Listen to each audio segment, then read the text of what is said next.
a website that was done 15 years ago. And I think they had so little pixels, so, I mean, this thing is 3 feet tall. And I realized, we were wondering, Arthur helped me put the slideshow together, and we were saying, I wonder, is this going to do it at all? So basically, you'll get a general idea. I'm just going to go through some random pictures of my work, and then I'm going to talk to you. Well, I'm not going to talk much about my work, but I'm going to talk to you about my work in Haiti. But, you know, we're doing its art thing. So these are some pottery that I did. And you keep going. That's a self-portrait in pastel. It sort of looks like that. So, and that's oh, sorry.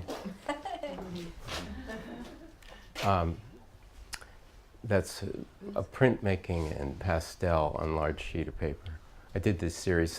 This thing, boy, that's really not coming out much. But I worked using the Liberty Bell for a while and using oil paints. And I was kind of into the crack. Sarah was talking about that, about just the idea that our country, a symbol of our country, is embodied in a cracked bell, resonating in a bell. So, I mean, this is one of the series. I actually like the color more than the idea in this one, but you can imagine it being better than this. You know? Okay, next.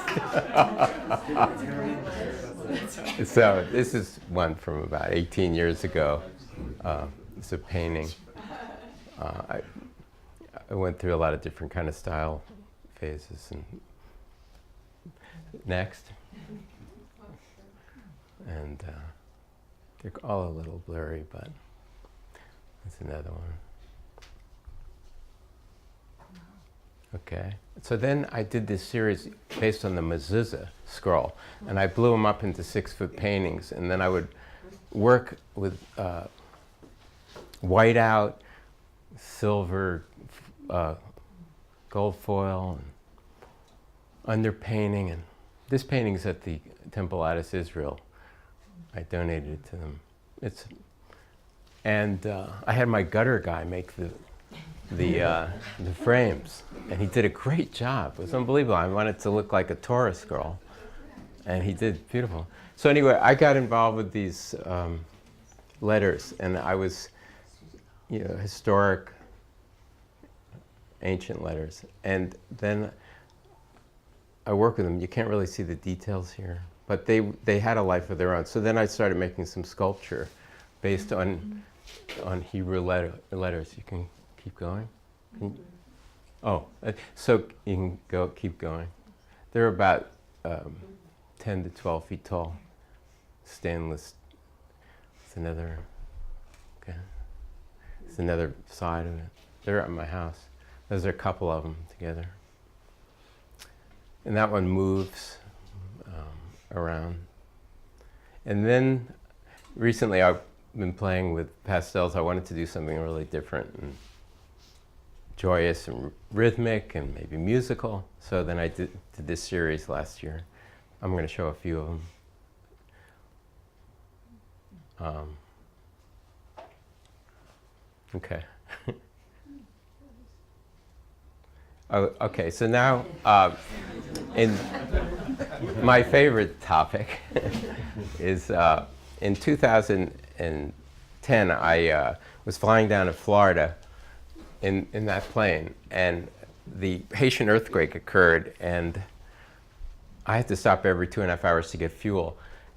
And they said that they weren't allowing jumbo jets into Haiti, because the infrastructure was destroyed. So then I realized that I was prepared. I had flown in the Bahamas, and that I could probably make it to Haiti and make a difference.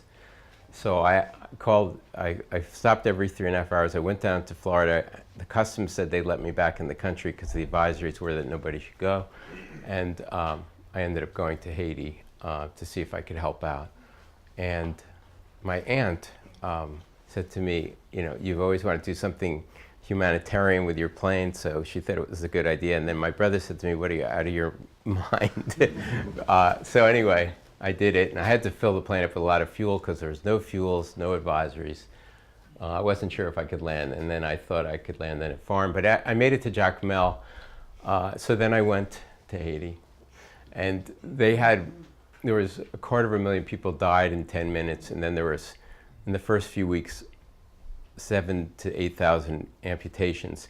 So this was in the rural area. I flew to Jacmel. I saw this going on. They were doing amputations with carpentry saws without anesthesia. So I met some people from Calvary Chapel in New Jersey that were down there. I had a plane.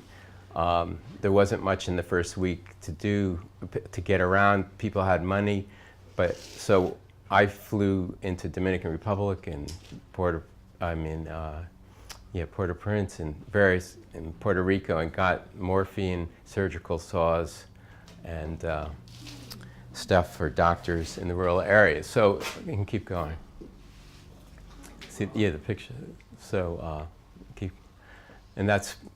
So I met a lot of people, and we made this happen, and so we'll keep going. And this is so then I got some attention for that, and also this community here raised money for me to keep flying because it was expensive, and I ended up being down there for about 3 weeks, and then I came back and they raised money, and the community was unbelievable here, and it helped make this organization, Wings Over Haiti, that I started. And I met people through Facebook, and people had ideas, and then there was a school teacher in Port Jefferson and a Haitian partner from Middletown, New York. The three of us went down and we started a school in Haiti from 10 miles out of Port-au-Prince, in probably one of the more pathetic regions in our hemisphere, where people eat clay when they don't have food just to keep their stomachs filled. Starvation is still going on down there. There's no education, very little recreation, and this was actually right near the town. We built our first school, so keep going. So after about 6 years, and to help a lot of people from here, just endless, I can't thank so many people. We managed to raise money, build buildings, help of architects, contractors, just people that hung in there. And we have uniforms. This school now that was founded has 137 kids. They get fed twice a day. They have a faculty of over 25 Haitians. They have a music program now, a full-time nurse. They have a community garden, soccer field, keep going. And to build these structures in the middle of this, it's gated, it has concrete walls around. They open the gates and it's just Shangri-La. And then outside, it's unbelievable. These kids come in very sad, have no opportunities, and every day, this is not like posed pictures that I'm showing you. You can keep going. These are what these kids are like right now. And keep going, keep going. So there's about 5, every year we add another grade down there. I mean, I'm not running it anymore. It's run by Haitians. That's one of the teachers. That's me, and with some people. And keep going. That's Arthur. We just went down to Béjour, right there. He's the vice president of Wings Over Haiti. And we work together all the time now. And it's wonderful. And keep going. This is music. I mean, to see musical instruments with these kids, you can't even imagine what it's from where it was 8 years ago. When I went this year, it really kind of congealed, and I just was so filled with joy that I just couldn't believe that you can just think of something and make it happen. And it really happened with the help of hundreds of people, and it's an inertia, so it keeps getting funded and bigger now. So, and keep going. So this is Ted Morency from the Ross School. He's a Haitian who came down with us the other for our trip, who never left Haiti. He left when he was 5 years old, and this is the first time he came back. And eventually he's going to run our new school. That's what I'm going to be talking about, because I have to stop. Keep going, keep going. All right, so we're starting a new school, and also Hampton Artists for Haiti, which a lot of you are involved with, and I thank you so much. This is great because you can see what we're trying to do now. This flight is going into the mountains where I was approached.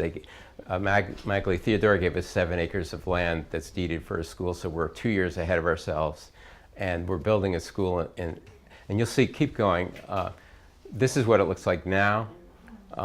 It was a school. These are the kids. You can see that they're, compared to the other kids that have things going on, they dressed up for us. The community came, and this is how they're looking now. Keep going, keep going, keep going.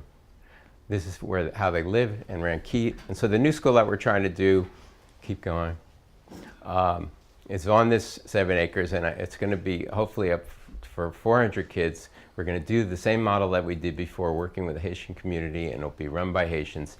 And you all are helping out a lot here, and so that's a dry well. But you know, this is kind of exciting because we're going to make it happen again. This is the model of the first school. The money we're raising now is for this part. We're a third of the way there, and let's see, keep going. And there's Arthur and Magali and Ted Morency up there, and these are the kids that are going to be have opportunity of hope, that recreation and education that would otherwise never get it. So just want to promote what we're doing, and thanks for having me.